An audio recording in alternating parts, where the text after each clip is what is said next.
Hey y'all, today we are talking about one popular clean house rule that I don't follow, and that is never leave a room empty-handed. Very quickly, apologies for this very weird, sterile filming environment. I actually had a new roof put on my house yesterday, so I could not film as normal. And I just wanted to mention that most of my videos will not look like this. This is just life happening, okay? All right, back to the topic. So never leave a room empty-handed, or don't leave a room empty-handed, is a really popular piece of advice for ways to help keep your house tidy, okay? There are a number of bigger, homemaking or cleaning YouTubers that have this rule. Clutterbug, Mom and Me, Emily Norris. I can link those down below.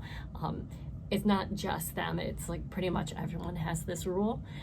So why don't I follow that rule in my day-to-day cleaning?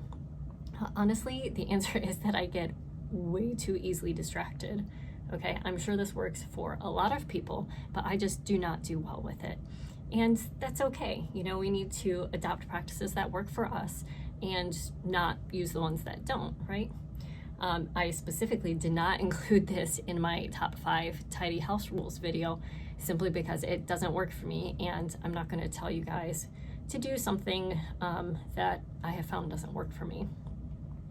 Now, I'm going to tell you why it doesn't work for me, and maybe you do want to use this rule because maybe we're different enough where you're like, oh, I don't have that issue. So then you can go ahead and try it, okay? This rule tends to send me down the biggest rabbit holes of distraction, okay? I'm not sure if it's mom brain or if it's not being good at multitasking, but I will forget what I was doing if I pick up something that is unrelated to my current task, okay? Living with 3 other people and a dog means that there is always something out of place in every single room in my house, okay? And I like to think that my house is generally pretty tidy because that's just the kind of person I am.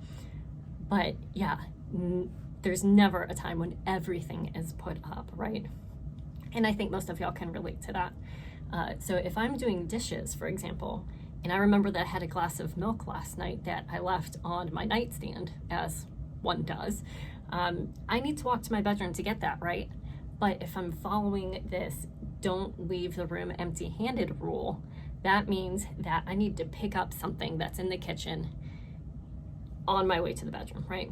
So let's say I pick up a toy that's been left on our kitchen table, and then I'm taking a detour to the nursery because now I have this toy and that's where this particular toy lives.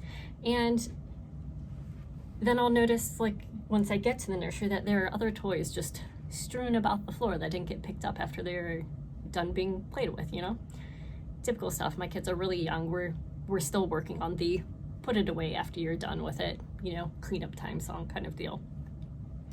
So now I'm picking up the toys that are on the floor in the nursery and I'm putting them in the toy bins in the nursery. But then I noticed that it's not just toys on the floor, it's also books because my kids like to read, right? So then I'm putting the books from the floor on the bookshelf in their room. And as I'm doing that, I notice that this bookshelf is super dusty because I just can't sometimes. So I'm like, well, let's go to the storage closet because that's where my duster lives, and I'll get the duster and I'll dust it real quick. So I get to the storage closet, and then I get there and I open the door and I see all of this clutter and all this mess in the storage closet because I've been trying to go through and get rid of some stuff pre-holidays, but it's all just in this closet now. And there's stuff falling out. It's to a point where it's like, man, I'm gonna have to spend time to shove this back in. So instead of just shoving it back in, I'm going to take it out and put it in the trunk of my car while it will continue to live for the next few months, right? So now I'm taking this stuff out to the car. Have I grabbed the duster? Possibly. Maybe I grabbed the duster. Am I totally going to leave that in the trunk of my car with the rest of the stuff to donate? Also very possible. But now that I'm looking at the trunk of the car, I'm like, geez, there's a ton of dog hair in here. I should really clean this out. Okay, I think you get the picture. This just goes on and on and on, right? And am I getting things done? Kind of, right? I am being somewhat productive. I've picked up some toys, I've picked up some books, I've moved some things from my storage closet into my car, so it's one step closer to being done. But I've really failed at the one thing that I wanted to do, which was to get that nasty milk dredgy glass off my nightstand and put it in the dishwasher so I can run the dishwasher. Okay, so now I'm 10 minutes down into this rabbit hole, and I had this other thing that I wanted to do, specifically loading and running the dishwasher, and that simply has not been done because I'm trying to follow this rule that's supposed to be an efficient way to keep your house clean. So I just wanted to make this short video to tell everyone to give yourself a little bit of grace with all of this advice that is out there, right? We don't have to follow these arbitrary cleaning rules that don't work for us, regardless of how efficient they're supposed to be or how efficient they actually are for other people. Everyone's different. Nothing is going to work the same way for everyone, right?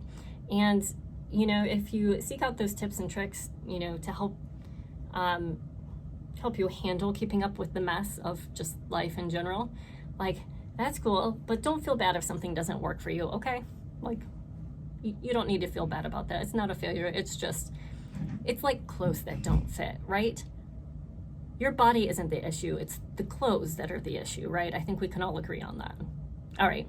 So normally I would sign off now, but I wanted to let y'all know that I have decided to do Vlogmas this year, and I am super excited. So for the next month or so, all of my videos are going to be for Vlogmas, and then I probably will take a short break after that because it's just going to be a lot before resuming my normal posting each Wednesday and Saturday, okay?